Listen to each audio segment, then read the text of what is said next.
Hello everyone, my name is Antonin and I will show a Hello World video on how to interact between Matlab and CCS version 4 or version 5. So first of all, let us make sure that CCS is installed on our machine. I can go on the TI's website, I'm under microcontroller, TI C2000, and if you click on that software tab, and if you scroll down, you will see this area where you can actually download CCS version 4. You have a free version if you're using the docking station, which is XDS100 emulator, whether it's V1 or V2. And it will be limited to 30 kilobytes of memory if you're using a different board. So follow the link, install the tool. Before we go to Matlab, let's make sure that CCS v4 is correctly installed. So you can double click on the icon that has been created on your desktop. This will open Code Composer version 4. You can change the default location. This will open the IDE.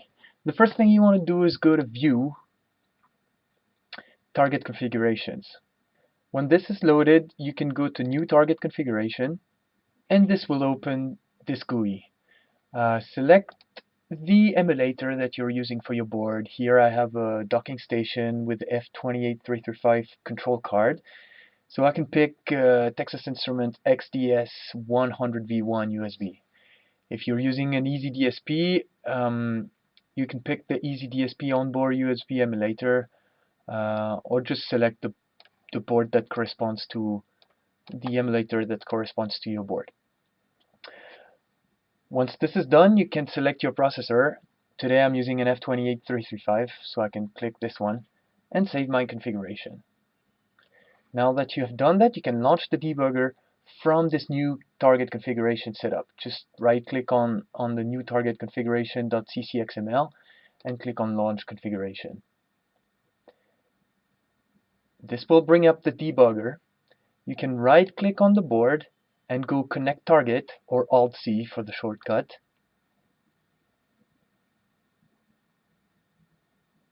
Once you see something on the disassembly window, that means that you are connected to your board. So you have no problem with the cables or any installation problem. You can also right click on this board, and if you have that disconnect enabled, that means it is connected. Now you're ready to interact with Matlab. The support that exists from Matlab to CCS v4 is via a makefile approach, which means that Matlab will call the command line tools provided by CCS version 4. There is no need to call cc equals TICCS, which is a command that is going to work on CCS version 3.3. This command will return an error if you don't have CCS version 3.3 installed on your machine. For CCS v4, the command that we're going to type is xmakefile setup. This will bring up a configuration tool that will allow us to point to the CCS installation and tell the makefile setup tool where to find the compilers needed to create the makefile. So basically Matlab will create a makefile and will call into the CCS v4 available compilers. And after code generation, it will be able to call this compiler to create an executable. This will bring up this window. On this window, you have these two folders that you can change to save your own configurations. So you can pick your own folder if the default doesn't suit you. Now we're going to uncheck this to get all the available configurations. And basically today we're going to focus on TI C2000. So I'm going to pick TI C2000 CCS v4. And basically this should bring up this tools directory. It may ask you to actually browse automatically for the installation folder of CCS. So first of all, it will ask you where CCS v4 is installed. So by default, CCS v4 installs in program file 86 if you're on a 64-bit Windows machine. And if you go under Texas Instruments, CCS v4, you can click on this link and this will point to CCS v4. Code generation tools is looking for the specific C2000 code generation tools that you want to use. This will have the compiler. So you can click on this browse, or it will open automatically if it's the first time you use it. So same under program files, Texas Instruments, CCS v4. If you go down, there will be tools, compiler, C2000. And if you have some new code generation tools, you can also pick the newest one you want to use. Click OK. Then you can also point to a DSP BIOS installation. For C2000, Simulink is not using DSP BIOS, but it's always good to point to a meaningful folder. Now here is a trick for those using CCS v5. Since the support is based on command line tools, you can place the CCS v5 installation folder and the CCS v5 compilers. This will work. Same for DSP BIOS. You just have to pass the CCS v5 installation folder. Now that you have done this, the best is to create a clone out of this. So click Apply. This will make the New button available here for you. So click New. This will bring up this little window, and let's create a clone of this configuration that we will be able to use for code generation. So let's pick the default name, TI CCS underscore C2000 underscore CCS v4 underscore clone. Let me click OK. This will create a clone for me, and it will select this clone in the configuration drop-down menu. So the tools directory has gone now because it's a clone. So basically we're going to assume that it's the same CCS v4, and now we have no opportunity to change it, which is good. Now let's make sure that our compiler is pointing to the right location. That looks correct. It points to the location I specified in the tools directory before. Let's look the same for this argument with the include folder. Linker should also point to that C2000 folder, and it will actually point to the name of the compiler, which is CL2000. Archiver, same. It will point to AR2000, which is the archiver available for C2000. Pre-build, post-build, and execute should be kept empty or kept as default. I'm going to click OK. Now the xMakefile setup is ready to be used. Before I open Simulink, let me make sure that I have all the third-party files necessary for my processor. So I can type the check env setup command, and here I pass the name of the IDE I'm using. CCS will work for CCS v3.3. You can also put CCS v4 if you're using v4. Here you put the name of the processor that you are using. I can try with F28035. F28035 requires specific header files. This is a Windows environment variable, and this points to the TI 2803X header file installation folder. You can point to Control Suite. So if you have installed TI's Control Suite, it has the 2803X header files. You can point to it. The way you can create this environment variable, you can either right-click on your My Computer on Windows, or you can use the shortcut Windows plus pose on your keyboard. This will bring up the system panel, and if you go to Advanced System Settings, it brings up this window, Environment Variable. Here, if you look under System Variable, you can create a Windows system variable that has this name, DSP2803X underscore install dir, and here you point to the installation folder of the header files.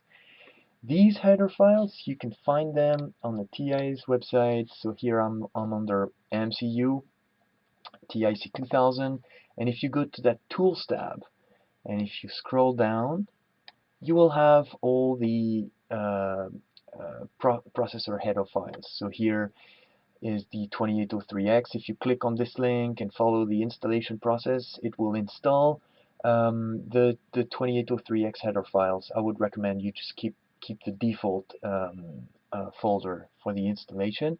Once it's installed, you're ready to create that environment variable in Windows.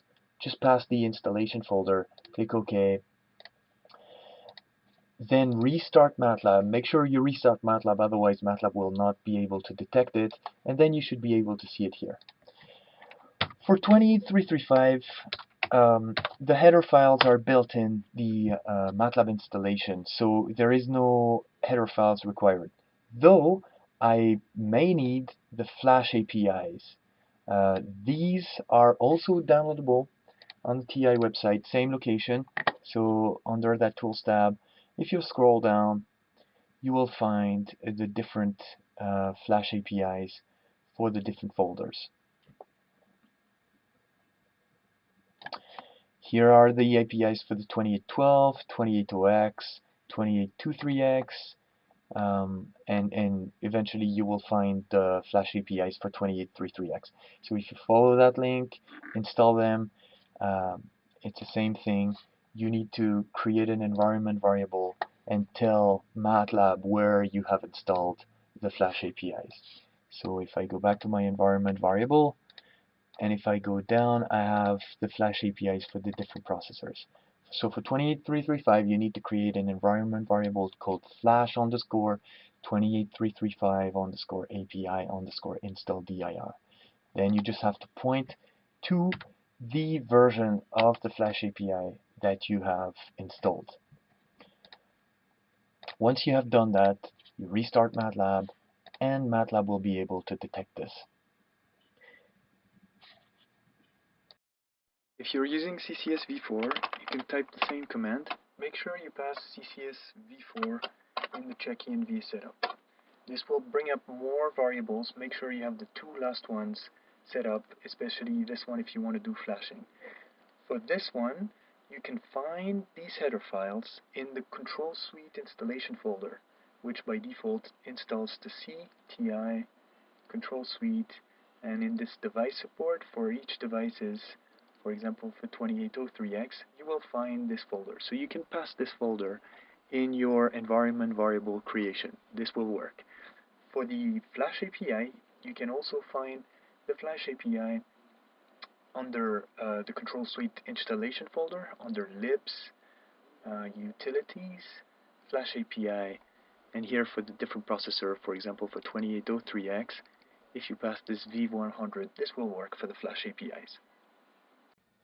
Now that our environment is set up correctly, I'm ready to create a Simulink model to blink my LED. So I'm going to click on the Simulink button. This will bring up the Simulink library browser, and I can go to Embedded Coder, Embedded Targets, and I can drag and drop this target preferences in a new model. This will bring up a target configuration window where I can select the hardware that I'm using. I strongly recommend that we're using Texas Instrument Code Composer Studio v4. This generic one will give some good defaults for CCS v3.3.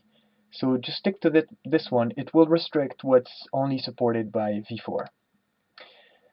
Now I can select the board I'm using. There are preset boards here like the easy DSPs. I can also pick a C2000 custom board and select the processor.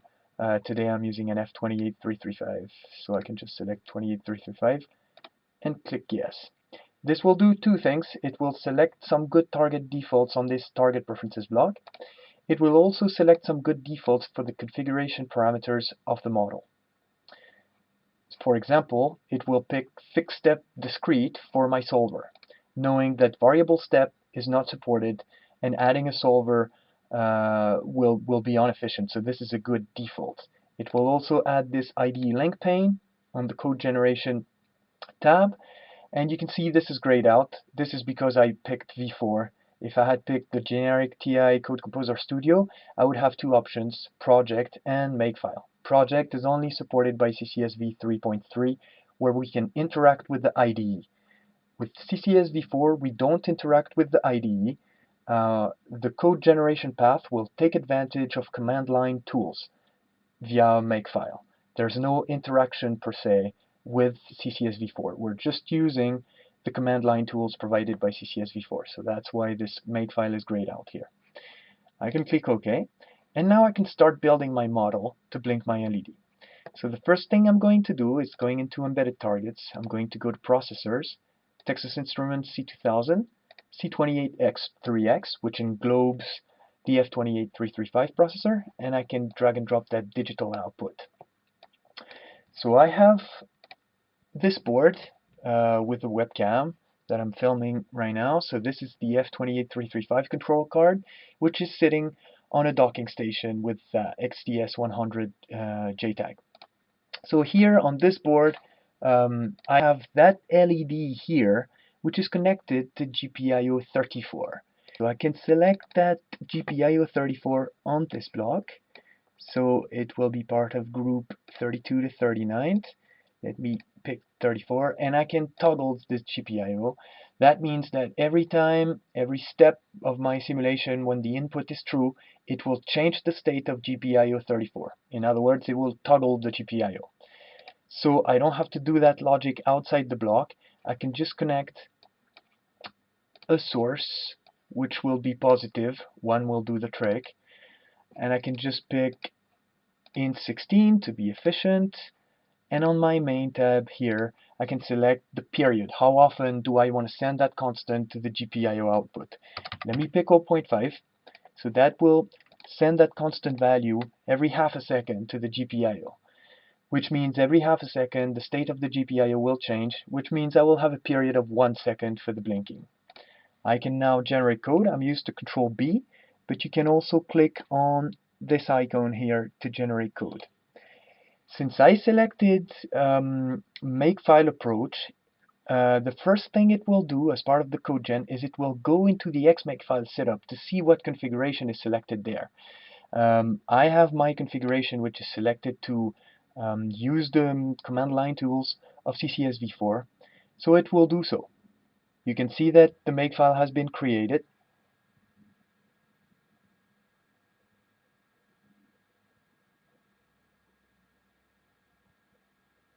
Now it will build the Makefile. And you should see this window popping up. So the Makefile will be executed using the gmake command, and you see the result of the execution via that DOS command prompt. Make sure that this has been done correctly, and this will basically create a .out for you. Now you're ready to go to CCS and load that .out manually. Now we can go back to CCS. Our target is still connected. And I can go to target, load program.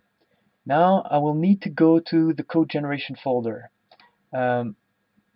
Basically, this is my current working directory that I used in Matlab. Here I used work Matlab, and it will have the model name. In this case, model was untitled, so I'm looking for untitled underscore TI CCS. So you want to double click on this one, and this is the .out that you want to load on your board. So double click on it, click OK. This will load the code on the board. Once this is done, you should have that little arrow on the main function. You can just run it. And you can see the LED blinking on the target with a period of 1 second.